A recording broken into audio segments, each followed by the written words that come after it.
Mary lived in the quiet town of Willow Creek, where life moved at a slower pace and neighbors still greeted each other by name. She was the kind of woman who made the world around her brighter, not with grand gestures, but with simple acts of love and diligence. Each morning, before the sun had fully risen, Mary was already awake, moving through her small but well-kept home. She prepared breakfast for her husband, James, who worked as a carpenter, and their 2 children, Noah and Grace. As she set the table, she whispered a prayer of gratitude for another day to serve her family and community. After seeing James off to work and the children to school, Mary turned to her small business. She made beautiful, handmade quilts and woven baskets, each one crafted with care, each stitch sewn with love. The women in town admired her skill, and people from nearby villages came to buy her work. But Mary never kept all the profit for herself. She always set aside a portion to help the struggling families in Willow Creek.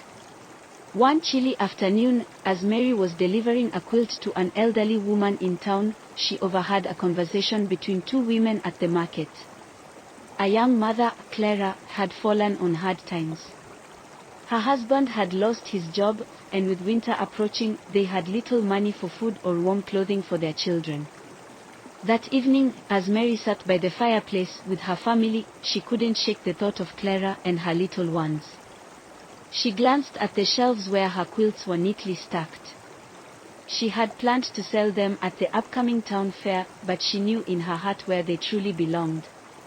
The next morning, Mary gathered a few quilts, a basket of homemade bread, and some extra groceries she had stored away. She walked to Clara's home and knocked gently on the door. When Clara opened it, her eyes filled with tears as she saw the gifts in Mary's arms. "I don't know how to thank you," Clara whispered. Mary smiled warmly. "You don't have to. Just take care of your little ones, and when you have more than enough, pass it on to someone else in need." Word of Mary's kindness spread through Willow Creek. People spoke of her generosity, her hard work, and the way she never sought praise for what she did. James, watching his wife serve with such grace, felt a deep admiration for her. "Many women do noble things," he told her one evening, "but you surpass them all." Years passed, and Mary's influence in Willow Creek only grew. Her children, now grown, carried on her spirit of kindness and integrity.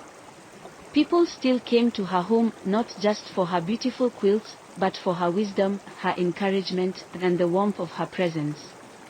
As she aged, Mary never sought wealth or fame, yet she was richer than most. She had built a life filled with love, service, and faith.